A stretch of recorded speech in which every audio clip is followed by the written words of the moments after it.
జీవితంలో నీకు ఎలాంటి లక్ష్యం ఉంటే అలాంటి దారులను, అలాంటి అవకాశాలను, అలాంటి వ్యక్తులను ఆకర్షిస్తూ ఉంటారు. సరైన వ్యక్తితో అనుబంధం అనేది చెరుకు లాంటిది. దాన్ని పగలగొట్టినా, నుజ్జు చేసినా, పిప్పి చేసినా, చితగ్గొట్టినా, రుబ్బినా, ఏం చేసినా అది మనకు తీయదనాన్నే ఇస్తుంది. మనసులో మాలిన్యం ఉన్నప్పుడు శరీరాన్ని ఎంత శుభ్రంగా ఉంచుకుంటే ఏం లాభం? చేపలు రాత్రింబవళ్ళు నీళ్ళల్లో ఉన్నప్పటికీ వాటి వాసన పోదు కదా. బాధ కలిగినప్పుడు కన్నీటిని వదిలే బదులు ఆ కన్నీటికి కారణమైన వారిని వదిలేయడమే ఉత్తమం. నువ్వు ఎంత తక్కువగా మాట్లాడితే అంత విలువ, ఎంత తక్కువగా ప్రేమిస్తే అంత మనశ్శాంతి దక్కుతాయి. ఎంత దూరంగా ఉంటే అంత గౌరవం లభిస్తుంది. ఎంత హద్దుల్లో ఉంటే అంత మర్యాద దక్కుతుంది. ఎంత తక్కువగా ఆశిస్తే అంత ప్రశాంతత నీ సొంతమవుతుంది. ఎంత నిగ్రహంతో ఉంటే అంత అగ్రస్థానాన్ని నువ్వు పొందగలుగుతావు. పక్కవాడు ఏడుస్తుంటే దాన్ని చూసి నువ్వు ఆనందించకు. ఎందుకంటే నీకు ఎందులో అయితే ఆనందం దక్కుతుందో అదే నీకు ఆ భగవంతుడు కూడా ప్రసాదిస్తాడు. జీవితంలో నిన్ను రెచ్చగొట్టే వాళ్ళకు, చిచ్చుపెట్టే వాళ్ళకు దూరంగా ఉంటే మన జీవితానికి అంత ప్రశాంతత లభిస్తుంది. మనం మూర్ఖులకిచ్చే అద్భుతమైన సమాధానం మనం మౌనంగా ఉండడమే. మంచిని శత్రువు చెప్పినా విను, కానీ చెడుని మాత్రం మిత్రుడు చెప్పినా వినకు. 100 అబద్ధాలు చెప్పి నమ్మించే ప్రయత్నం చేయడం కంటే ఒక్క నిజం చెప్పి క్షమించు అని అడగడం చాలా ఉత్తమం. జీవితంలో అసూయతో బ్రతికేవాడికి సరైన నిద్ర ఉండదు. అహంకారంతో బ్రతికేవాడికి సరైన మిత్రులుండరు. అనుమానంతో బ్రతికేవాడికి సరైన జీవితమే ఉండదు.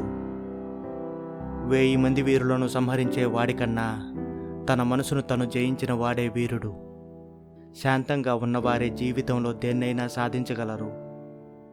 ఇంకొకరితో పోరాడి జయించిన విజయం కంటే ఆత్మ విజయం పొందడమే ఉత్తమమైన విజయం. మనిషికి వారి వారి ఆలోచనల వల్లే నిజమైన ఆనందం, సంతోషాలు కలుగుతాయి. కోపం రావడం అనేది మానవ సహజం.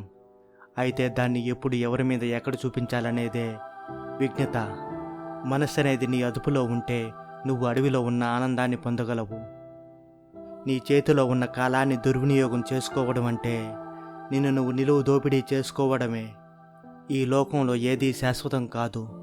నిన్ను నువ్వు ఎప్పుడు ఎన్నడూ ఒత్తిడికి గురి చేసుకోకు. ఎటువంటి క్లిష్ట పరిస్థితులైనా కొంతకాలానికి మారిపోక తప్పదు. నీవు చేసే పనిని నీ అంతరాత్మకు సమాధానం చెప్పుకోగలిగితే చాలు.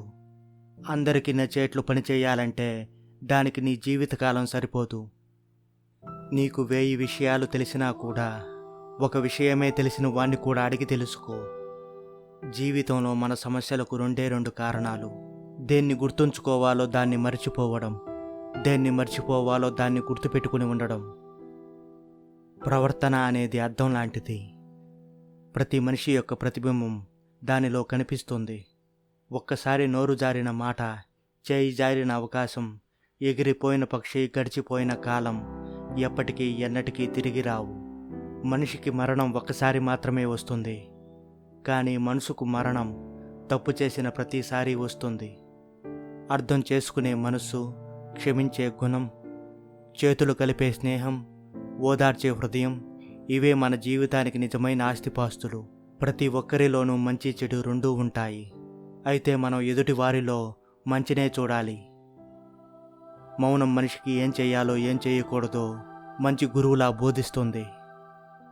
నువ్వు నీ జీవితంలో ప్రశాంతంగా జీవించాలంటే ఎదుటి వారిలోని లోపాలను వెతకకుండా ఉంటే చాలు. జీవితంలో నీ లక్ష్యం ఎంత ఉన్నతమైనదైతే నీకు ఎదురయ్యే ఆటంకాలు కూడా అంతే బలంగా ఉంటాయి. ఆరంభంలోనే ఫలితం అందకపోవచ్చు, అయినా నిరాశపడకుండా కొనసాగించడమే ఉత్తమమైన లక్షణం. సహనం అన్నిటికీ అవసరమే. గుడ్డును పొదిగినప్పుడే పిల్ల బయటికి వస్తుంది, కానీ బలవంతంగా పగలగొడితే కాదు. నీవు ప్రశాంతంగా జీవించాలంటే ఎదుటివారు మారాలని ఆశించకండి. వారిని మార్చాలని అస్సలు ప్రయత్నించకండి. మీరే మారండి. కాళ్ళకి ఏమీ గుచ్చుకోకుండా ఉండాలంటే మనం చెప్పులేసుకుంటాం, కానీ వీధంతా తివాచి పరచం కదా. ప్రయత్నించినదే కోరుకున్నది దొరకదు. అడుగు వేయనదే కాలం కదలనివ్వదు. అందుకే ఆత్మవిశ్వాసంతో అడుగు ముందుకు వేయి. జీవితంలో ఈ 3 విషయాల్ని తప్పకుండా గుర్తుపెట్టుకోండి. నువ్వంటే నమ్మకం లేని వారికి నువ్వేంటో నిరూపించాల్సిన అవసరం లేదు. నువ్వంటే గౌరవం లేని చోట నువ్వు ఉండవలసిన అవసరం లేదు. నీ కన్నీళ్లను లెక్క చేయని వారి కోసం నువ్వు బాధపడవలసిన అవసరం లేదు. అపజయంలో విజయాన్ని వెతకడం నేర్చుకోండి. విజయంలో ఉన్నప్పుడు వినయాన్ని మర్చిపోకండి. మానవుడు ఎంత గొప్పవాడైతే అంత కఠినమైన పరీక్షలను ఎదుర్కోవాల్సి వస్తుంది. ఎదుటివారు నీ గురించి కావాలని మాట్లాడే చెడు నీ పాదాలకు అంటిన దుమ్ముతో సమానం. దాన్ని దులుపుకోవాలే కానీ పదే పదే దాని గురించే ఆలోచిస్తూ కుమిలిపోకూడదు. మన మనసు ఆరోగ్యంగా ఉంటేనే మనం ఆరోగ్యంగా ఉంటాం. మనసు ఆరోగ్యంగా ఉండాలంటే గతాన్ని తక్కువగా ఆలోచించాలి, భవిష్యత్తును ఎక్కువగా ప్రేమించాలి, వర్తమానంలో జీవించడం అలవాటు చేసుకోవాలి. ఏ ఒక్క రోజైనా నీకు సమస్యలు ఎదురు కాలేదంటే నువ్వు తప్పు మార్గంలో ప్రయాణిస్తున్నావని అర్థం చేసుకో. ఇవ్వడం నేర్చుకో, తీసుకోవడం కాదు. సేవ చెయ్యడాన్ని అలవర్చుకో, పెత్తనాన్ని కాదు. నీవు చేసే పని నీకే సంతృప్తినివ్వనప్పుడు ఎదుటివారు ఆ పనిని చూసి తృప్తి పడతారనుకోవడం ఒట్టి భ్రమే అవుతుంది. అందుకే నువ్వు ఏదైనా పని చేసే ముందు అది ముందు నీకు నచ్చిన విధంగా చెయ్యి. దాన్ని చేస్తున్నప్పుడు పనిపైన మాత్రమే దృష్టిని కేంద్రీకరించాలి. అంతేకాని వారేమనుకుంటారో వీరేమనుకుంటారో అని మాత్రం పని చెయ్యకు.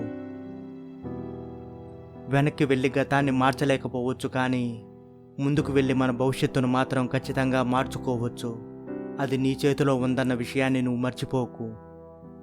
జీవితంలో నీకు నేర్పించడానికి గురువెవరూ లేనప్పుడు ఇంతకాలం నువ్వు నేర్చుకున్న అనుభవమే నీకు గురువై ముందుకు నడిపిస్తుంది.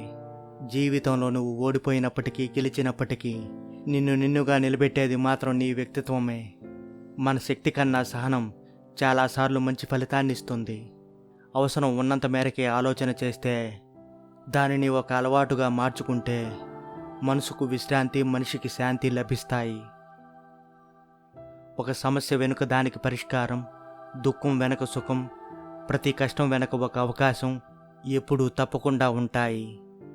మన మనసు ఎంత నిర్మలంగా అయితే ఉంటుందో జీవితం అంత ప్రశాంతంగా, ఆనందంగా ఉంటుంది. గతం రేపిన గాయాన్ని మర్చిపోవడానికి సమయానికి కాస్తంత సమయం ఇవ్వండి. ఆ సమయమే మీకు తగిలిన గాయానికి వైద్యుడై వైద్యం చేస్తుంది.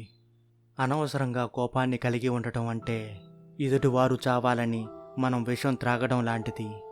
అది ఎదుటివారిని చంపదు, అది ముందు మనల్ని సంహరిస్తుంది. అందుకే అన్ని పాపాలకు కారణమైన కోపాన్ని విడిచిపెట్టండి.